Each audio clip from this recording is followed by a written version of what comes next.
Lek et Sowat, salut à tous les deux et merci d'avoir fait le voyage jusqu'à Lascaux 4. Frédéric Malek, Mathieu Kendrick, vous êtes artiste. Merci. Merci. Mais qu'est-ce qui fait que deux artistes qui sont engagés dans la ville d'aujourd'hui, ultra contemporains, qui souvent dessinent, peignent sur des espaces ultra modernes, se rapportent à ça, à la préhistoire? Parce que je pense, après, on n'est pas des experts, mais la peinture qu'on voit ici, elle est très particulière. C'est pas une peinture d'atelier, c'est une peinture qui est faite dans des lieux qui, en fait, réveillent l'imagination. Je pense qu'eux-mêmes étaient en pleine hallucination d'aller peindre dans ce genre d'endroit, et je pense que c'est ça vraiment qui nous rassemble. C'est-à-dire que nous, on a peint dans des lieux qui font peur, et c'est cette peur qui est très spécifique au Dans des graffiti. friches industrielles, dans des endroits assez invraisemblables, aussi mystérieux et humides que les grottes. Exactement. Voilà, exactement. Non, mais ça réveille, je pense, les mêmes émotions et je pense qu'on essaye de rechercher ça à chaque fois.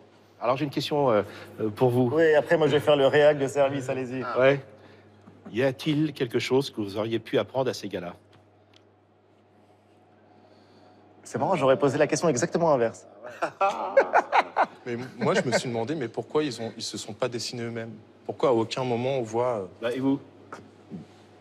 Eh ouais, mais ça c'est une excellente question, Pascal Pic, parce que voilà, vous investissez des lieux, vous avez d'ailleurs des formes assez abstraites, abstrait, souvent, ouais. extrêmement C'est très abstrait. abstraites. Vous ne vous représentez pas. Mais oui, c'est une... Oui. Ouais. Bravo Pascal. Parce qu'on C'est sait une excellente question, vous devriez être journaliste et vous reconvertir. Non, mais peut-être pour nous, je sais pas, mais je pense que c'est un peu nous-mêmes aussi.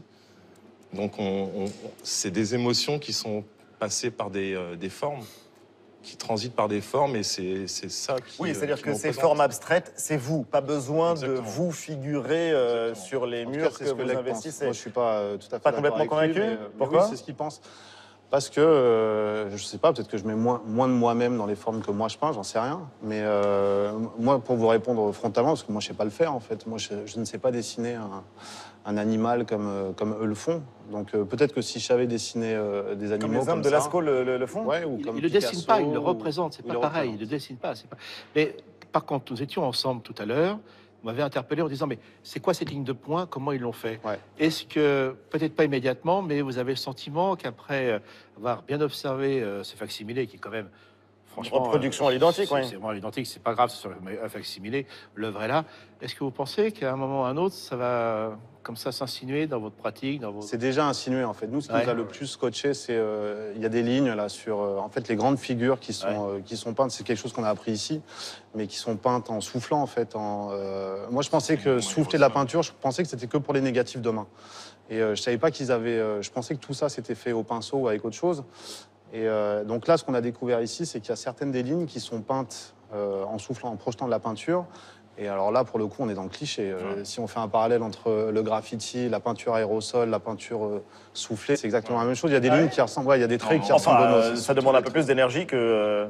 Ouais, mais justement, tous les traits à certains traits, on peut voir justement quand une bombe est un petit peu mouchetée ou qui a du mal à sortir correctement, et ben ça fait à peu près ce type de trait. Et justement, on arrive à se dire que, je sais pas, il y a certains traits, ça fait vraiment comme des traits d'aéro, donc très fins. Il y en a d'autres, on dirait du pulvérisateur. Exactement. Enfin, ouais. c'est incroyable. C'est plutôt ce genre de comparaison qu'on arrive à faire, et même les anamorphoses, on est dedans aussi, puisque quand on rentre in situ, généralement, on essaie toujours de trouver le meilleur angle dans un bâtiment, d'une pièce ou d'un sous-sol, et d'en faire une peinture que tu vois directement. Après, tu t'aperçois qu'on a utilisé tous les angles, le sol, le plafond, et ici, ils ont fait la même chose quand tu nous l'as expliqué avec justement la forme des animaux qui sont là, et on n'aurait jamais pensé à ça. Et ce qui est assez curieux, je vais vous offrir ce livre Pascal Pic, c'est leur livre, essayez de le prononcer en anglais, en bon anglais, puisque vous avez fait une partie de vos études là-bas,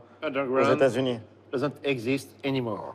L'underground doesn't exist anymore, n'existe plus. Alors, ce qui est assez particulier, c'est que vous investissez des espaces que personne ne voit. Voilà, exactement. C'est-à-dire que le public ne les voit pas. C'est pareil. C'est Une des grandes questions, c'est quand revenaient-ils et qui? Est-ce qu'on les voyait encore? les hommes de Lascaux. Exactement. On se pose les mêmes questions. C'est-à-dire qu'ils peignaient, Oui. Et on ne sait pas La combien... grotte était vraisemblablement fermée? Oui, est-ce qu'il revenait ou pas? Est-ce qu'il y avait des signes extérieurs pour indiquer, comme on a sur le chemin de Compostelle, des croix qui indiquent les directions? Ça, c'est une des grandes questions qui nous reste à résoudre. Est-ce qu'il y avait que les peintres qui fréquentaient la grotte, ou est-ce qu'ils faisaient venir leurs amis ou leur famille pour leur montrer? Ouais, c'est toutes les questions qu'on se pose, évidemment. Mais quand vous allez dans les, vous allez dans les entrailles du palais de Tokyo, que vous dépensez une énergie colossale pour faire des œuvres qui sont souvent monumentales, gigantesques, c'est vraiment magnifique, même la manière dont vous le racontez, pas seulement dont vous l'avez photographié, mais dont vous le racontez. Et ce sont des œuvres donc, que personne n'est supposé voir. Ouais. Vous le faites pourquoi? On le fait parce qu'on a été éduqués comme ça. C'est-à-dire que nous, Fred et moi, on a grandi en étant obsédés par le graffiti new-yorkais. Or, on est deux jeunes qui avons grandi en France. Ouais. En fait, on a grandi, on s'est éduqués artistiquement sur des graffitis qu'on n'a jamais vus en vrai. On les a vus qu'à travers des images. Et je pense que ça, à travers des livres, à travers des vidéos, des documentaires, et je pense que ça, peut-être que ça transparaît dans notre pratique. Et pour nous, ça peut être évident que certains projets ne seront pas visibles. Ce qui est visible, c'est le document, où le document devient une œuvre d'art. Ça peut être un film, ça peut être... voilà, ça ne veut pas dire que tout ce qu'on va peindre va être caché, mais ça veut dire que sur certains projets, et là en l'occurrence au Palais de Tokyo, on trouvait ça cohérent. Il y a certains moments où pour nous, en tout cas, c'est cohérent de faire quelque chose de caché. Quand on visitait la grotte, justement, la grotte de Lascaux 4, vous étiez assez médusé par le blason. Ouais. Le blason des hommes de Lascaux 4, ce que vous décriviez, Pascal. Pour nous, c'est un peu une signature. Donc, quelque part, on est très proche de ça. Ouais. Je veux dire, nous, à chaque fois qu'on va dans un endroit, on met notre signature.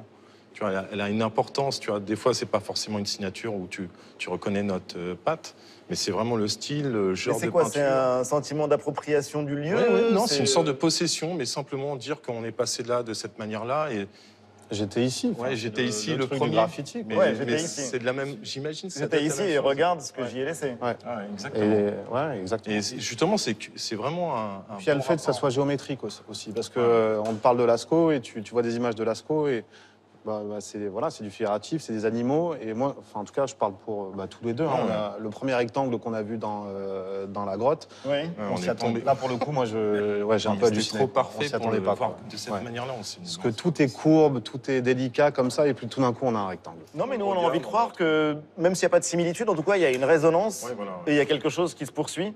Et ça, c'est assez génial. Ouais, et puis je pense que chaque génération qui vient ici projette ce qu'il fait. Je pense que tout à l'heure on parlait de Picasso qui serait venu dans une des grottes, mais lui devait voir sa pratique d'atelier sur les murs, c'est sûr. Voilà. Mais il y a autre chose aussi que je trouve formidable par rapport à ce que vous faites, c'est qu'il y a une réappropriation de tout le monde autour de cet art et dans la ville. Parce que toute l'évolution de l'art depuis les temps modernes, ça a été des artistes dans les musées, réservés à des classes sociales qui pouvaient se permettre ou qui étaient connaisseuses. Mais voilà, donc je trouve absolument salvateur qu'on puisse retrouver ce genre. C'est pas la même chose, bien sûr, Ouais, bien sûr. mais une réappropriation du lieu de tous. Le lieu de tous, c'est peut-être le mot de la fin. Ah, pourquoi pas? Et c'est un très beau mot d'ailleurs, ce lieu de tous, c'est vrai. Et c'est le sentiment qu'on a d'être chez soi, ici, à Lascaux. Mais c'est ça, Lascaux. C'est extrêmement Le succès de étrange. Lascaux, c'est que dès le départ, même par rapport aux autres grottes extraordinaires, c'est que tout de suite, il y a eu, au niveau mondial, l'idée de se dire, c'est là, c'est nous, et ça commence là. Donc Lascaux est un lieu absolument international. C'est le New York. Bah ouais. Eh ouais. Le New York de la préhistoire. De la préhistoire. Merci infiniment à tous les trois. Lek et Sowat, vous exposez une nouvelle exposition, Circonstances atténuantes, et ça démarre le 23 mars au pavillon du Carré de Baudouin à Paris. Et puis il y a ce livre dont je vais essayer de prononcer le titre. Tenez, aidez-moi. Underground doesn't exist anymore. Bravo.